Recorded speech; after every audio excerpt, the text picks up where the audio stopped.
Good news for silver's price today. It is up. But is it really all that good news? It's just another market fluctuation. In fact, it would be rather stale of a market move if it wasn't for what I'm about to share with you in this video. I'll talk about it and so much more as we explore.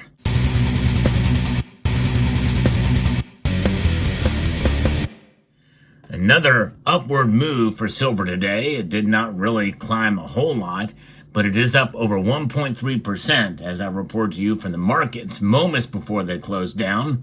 All of the metals are up today, actually. Everything is in the green, marginally.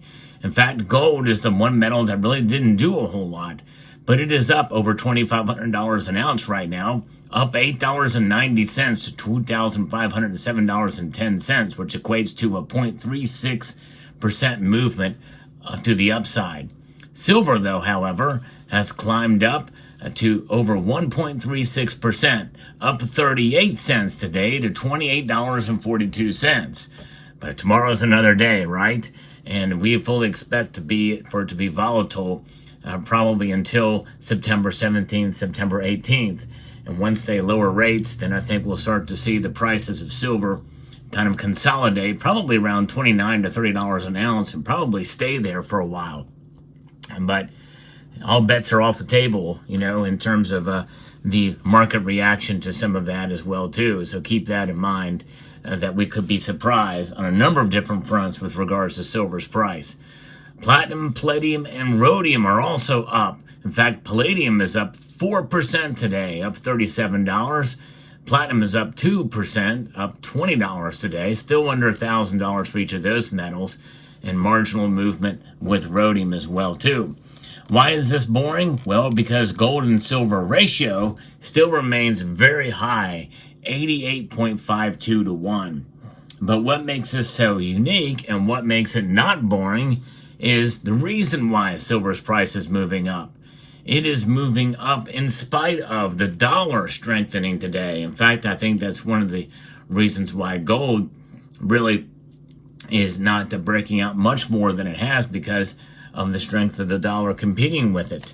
The strength of the dollar as measured against other currencies is a dollar index that we report from, and it is up today. It is at 101.6, barely above that psychological number of 100.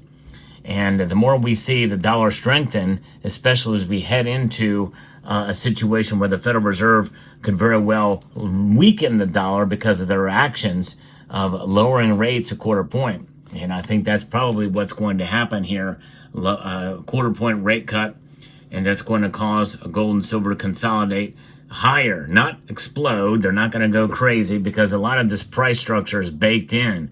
And remember, gold really is sitting at near all-time highs right now. It's within, maybe $50 or so of that all-time high. And I think it's only a matter of time before we see a consolidation and a new sort of leverage point for gold and silver as we enter into the pivot. And that's exactly what's going to be happening on September 17th and September 18th.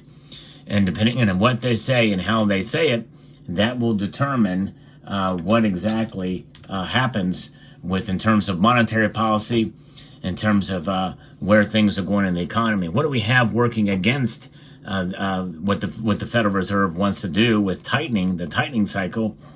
We have working against it money that is needed for the government programs passed by Congress, the Inflation Act, I call it, and other government spending policies that are out there that have just been passed into law.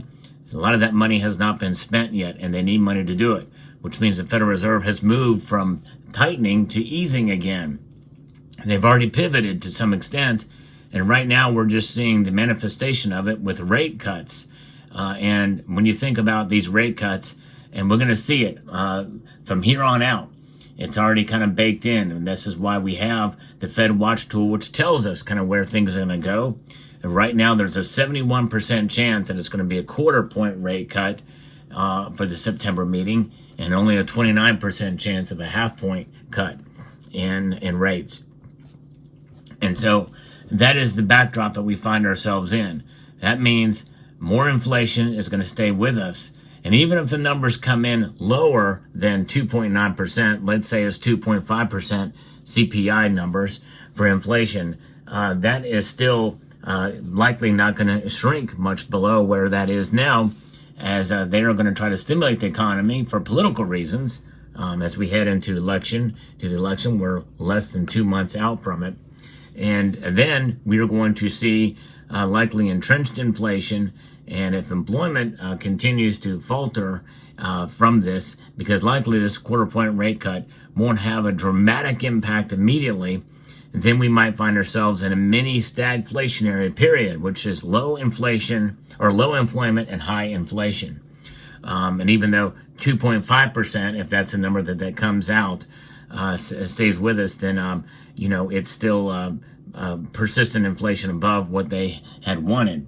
And keep in mind, that's on top of the already high numbers the year before that and the year prior to that. Inflation means high prices, and prices are staying high.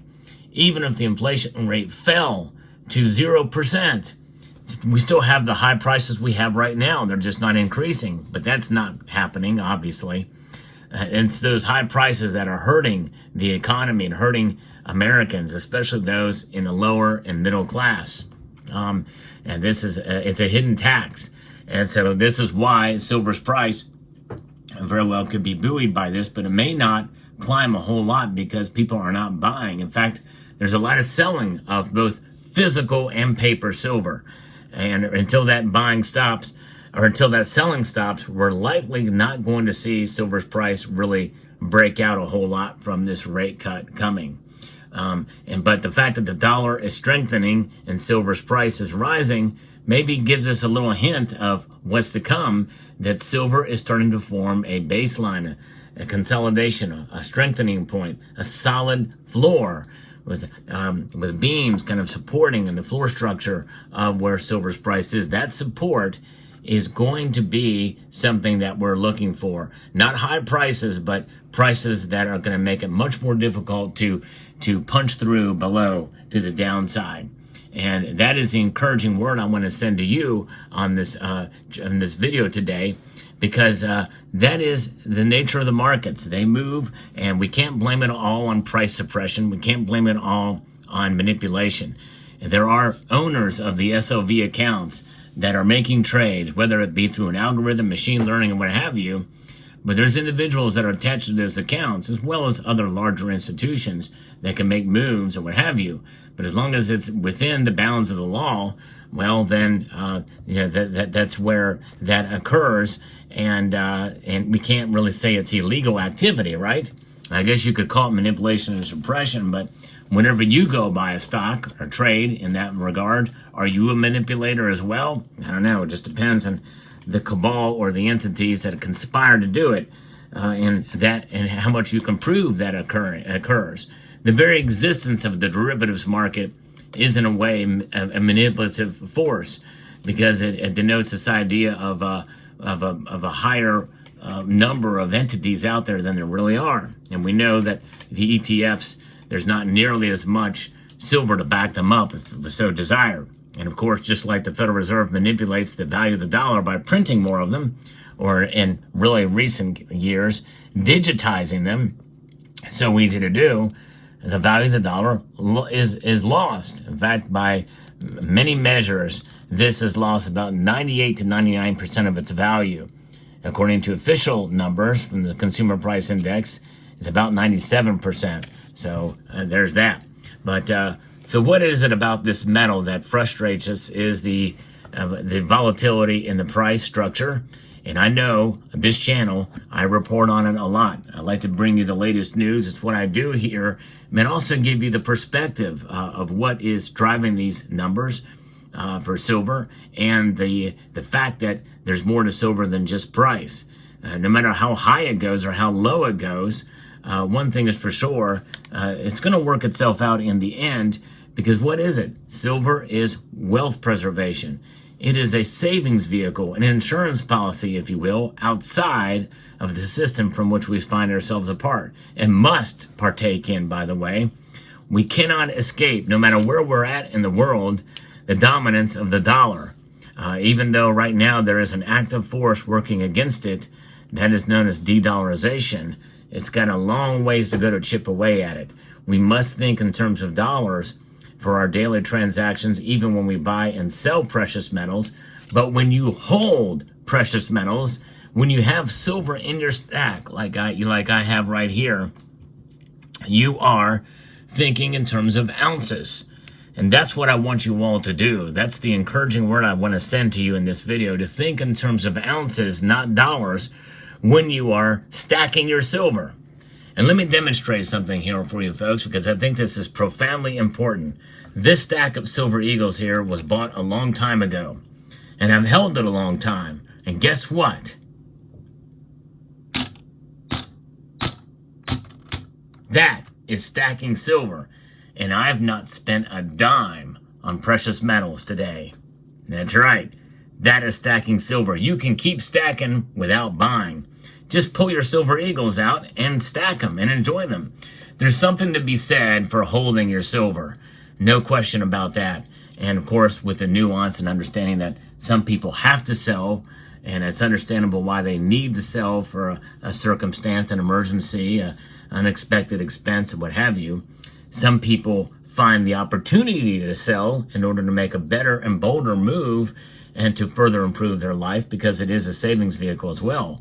By and large, if you can afford to do so, it's always good to have some silver in your stack so that you don't have to sell, and that when opportunity arises, you can take a portion of your stack and take it and spend it on that opportunity as it arises. So there you have it. There's your market report for today. I hope you found this video informative, insightful, and educational. Check out the video I posted earlier today about the coming silver squeeze. So what they talk about, it's a very important video about what people are saying about what could be happening down the road.